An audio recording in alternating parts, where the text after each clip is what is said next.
प्रणाम गुरुजी। खुश रहो बेटा। आपके चरणों में शत नमन। भूरी भूरी आशीर्वाद। सीताराम। बोलो बहन।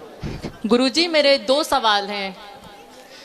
गुरुजी पहला सवाल तो ये है कि जो चंद्र ग्रहण और सूर्य ग्रहण का असर रहता है वो क्या जो उस जीव पर भी असर होता है क्या, जो उस दुनिया में अभी तक नहीं आया हो? जैसे गर्भावस्था के समय यदि चंद्र ग्रहण का असर पड़ जाता है तो क्या उसका असर आजीवन रहता है? और कोई बात? और दूसरा सवाल पंडित जी, दूसरा सवाल ये है, मुझे कभी कभी ये समझ में नहीं आता कि कर्म ज़्यादा जोरदार है या भाग्य पर। मतलब हम कर्म में जैसे बोलते हैं आप कर्म समझ गए। कर्म महत्वपूर्ण है या भाग्य या कृपा? जी जी पंडित ऐसे जी। धन्यवाद। पहला उत्तर सुनिए बहन। चंद्र ग्रहण या सूर्य ग्रहण, उसकी जो दोषमयी किरणें हैं वो सब पर असर करती हैं।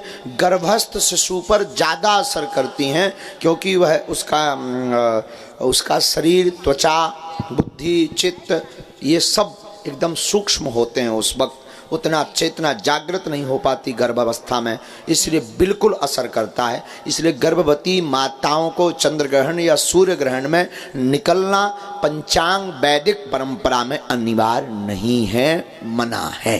पंडित जी इसका असर आजीवन रहता है? कोई इसका असर रोग रूपी बन सकता है। कई बार अगर ऐसा हो जाता है शिशु के ऊपर, अगर चंद्र ग्रहण या सूर्य ग्रहण का दोष लग जाता है या उसकी किरण, वैज्ञानिक तथ्य भी है, लॉजिकली वैज्ञानिक तथ्य भी है एंड शास्त्रोक्त तथ्य भी है, तो उसके ऊपर दोष बिल्कुल लगा रहता। पर दोष मुक्ति के उपाय भी हैं।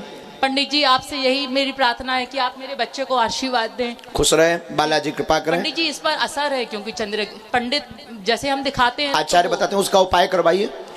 रुद्राभिषेक करवाइए। रुद्राभिषेक के चरणों का जल से फिर इनके पूरे शरीर में मालिश कीजिए, उससे दोष मुक्त होगा लगातार 16 सोमवार तक। जी जी पंडित। धन्यवाद। दूसरा प्रश्न था आपका कि क्या था? कर्म ज्यादा, हाँ, कर्म महत्वपूर्ण है या भाग्य या कृपा? तो भाग्य में वही होता है जो कर्म करते हैं। कर्म आगे चलता, भाग्य पीछे चलता है। तो जैसा जैसा कर्म करते जाओगे वैसा वैसा भाग्य आगे के लिए बनता जाएगा। ये हो गया कर्म। अब कर्म और कृपा में दोनों महत्वपूर्ण क्या है? तो अगर कृपा हो तो फिर कर्म की आवश्यकता नहीं पड़ती, लेकिन कर्म और कृपा दोनों जरूरी है। बिना कर्म के कृपा होना मुश्किल है और बिना कृपा के कर्म का फल मिलना मुश्किल है। धन्यवाद पंडित जी।